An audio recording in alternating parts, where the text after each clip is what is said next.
Previously on Woodbrew.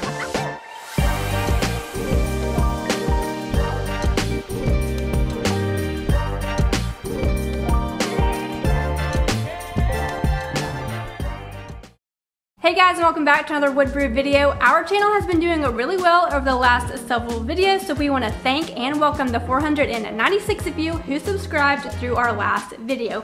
But unfortunately, 90% of you who have watched over the last 4 weeks are not subscribed. So we want to ask if you would consider subscribing, especially if you like this build series and if you're excited to see what we have coming up. With all that said, let's get into this video. So to start this video off, we are finalizing some of the things with our doors, and the first thing we're doing is adding this secondary seal, which is an aluminum trim. We actually found this trim at Home Depot. It's called carpet trim, so it's like a transition from carpet to wood floor, I believe. It's very cheap, it's aluminum, and it's easy to get a hold of.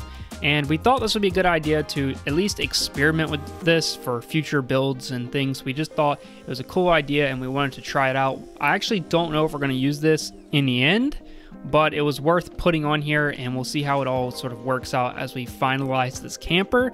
But what we're doing is we're adding this around the perimeter of the door. It overhangs the door up by about an inch, and this is going to give us a place to add a secondary seal, like I said. So we're going to have sort of a double sealed door, which ought to really help, you know, reduce the chances of these doors leaking, which is obviously something we're concerned with. But all of these miters are simply 45 degrees, so if you cut that miter in half, it's 22.5 degrees. So all the cuts we're making are 22.5 degrees. And if you didn't know this, aluminum is very soft, and you can use pretty much any normal woodworking tool on aluminum. You just have to kind of go slow when you cut. And with all those pieces cut, we sort of taped them in place and wanted to see how it would look. And I gotta be honest with you, it looks pretty darn good. So there is a better chance now that we will end up using this in the final build. But one of the issues with this trim is that it's not flat, and for our use, it needs to be flat. So grabbed a scrap piece of hardwood and then clamped it down to the bench so that we could basically just flatten it out. And this worked really well, but it was a lot more work than you would think. Doing all of those clamps over and over again is quite the workout. But yeah, that ended up working out pretty well. And now we just have to move on to cutting the rest for the other door.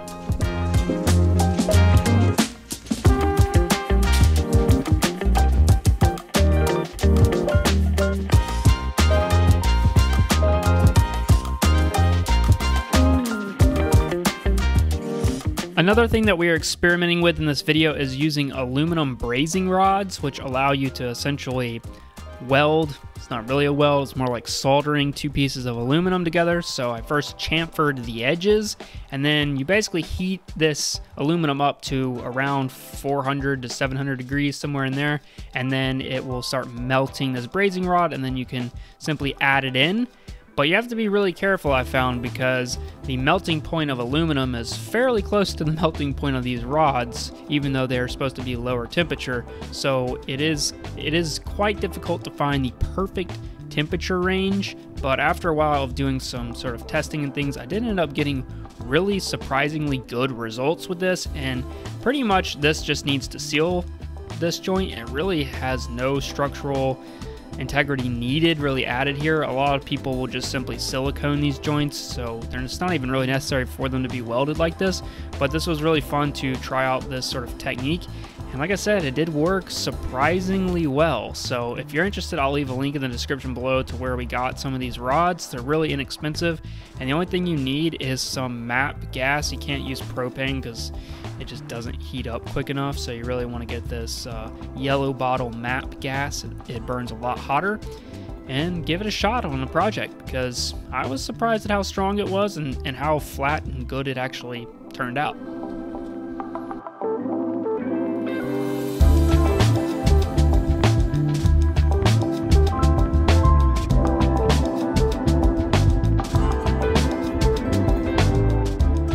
Now we're moving back to the doors again, because after starting to insert the windows we bought, we realized that the trim kit that comes with the windows is actually bigger than the windows, and the windows said that they were supposed to be one measurement and they weren't even close to that. So we're having to sort of finesse these holes to make sure everything fits properly. So I'm using a rabbiting bit to open up one side so the trim kit will fit. And I gotta be honest with you guys, pretty much all of the stuff that we've bought that is labeled RV or is marketed in that way, like these windows, has been pretty poor quality. I have to say, all of our experience with the documentations, the experience with the product, the quality, the damage and shipping, I mean, the list goes on and on. I would go out on a limb here and say that if you're going to do something like this, I would be maybe searching for more in the marine grade type products. I think that's what we're going to end up having to do, because everything that we've bought so far that has been labeled RV has been questionable quality at best. But I am finally adding what I believe will be the very last coat of epoxy on these doors. Decided just to do a full-on coat of epoxy on the back and let that be the finish for the interior.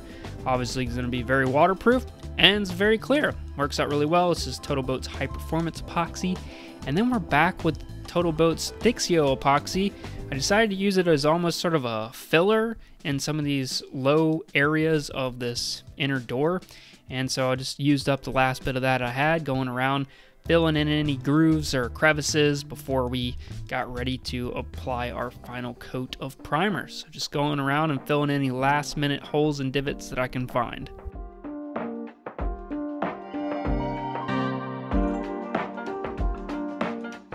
I hope that I'm right when I say that this is hopefully the last sanding montage you guys get to see in this build before it's complete.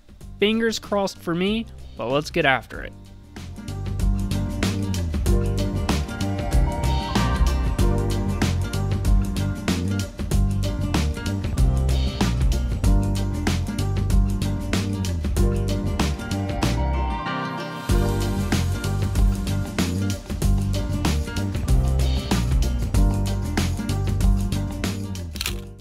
Okay guys, it's time for a pretty big moment in this project. We are applying our exterior primer, which is the step before bed liner, which is the step before the outside basically being complete.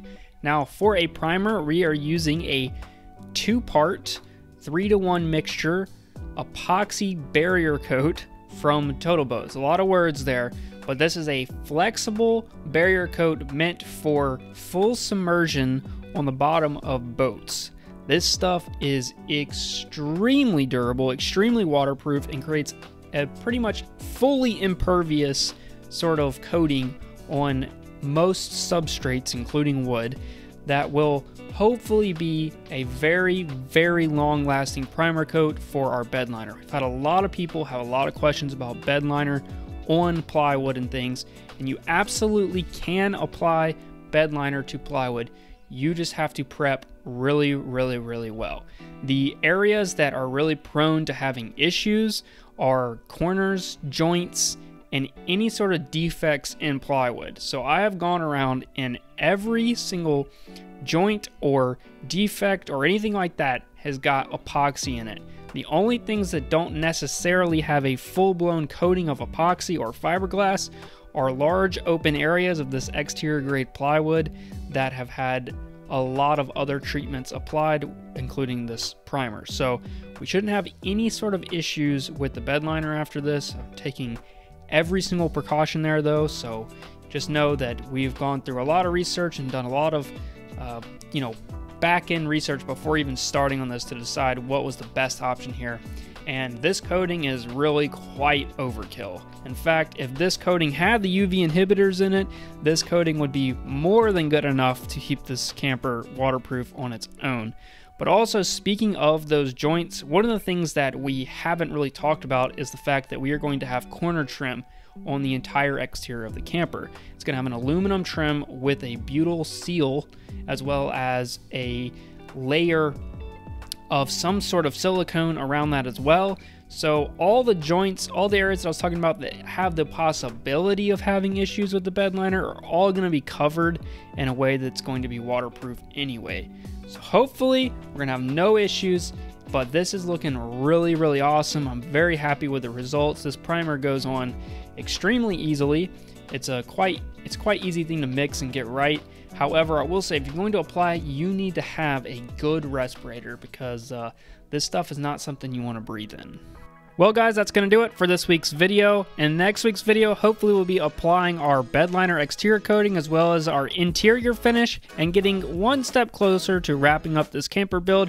I can see the finish line. It's almost there, but thank you guys so much for watching, and thank you guys for subscribing, because we've seen a lot of growth on the channel recently. Just wanted to say thank you for everyone new here, and if you haven't subscribed already, consider doing so. And with that out of the way guys, we'll see you in the next one. Peace.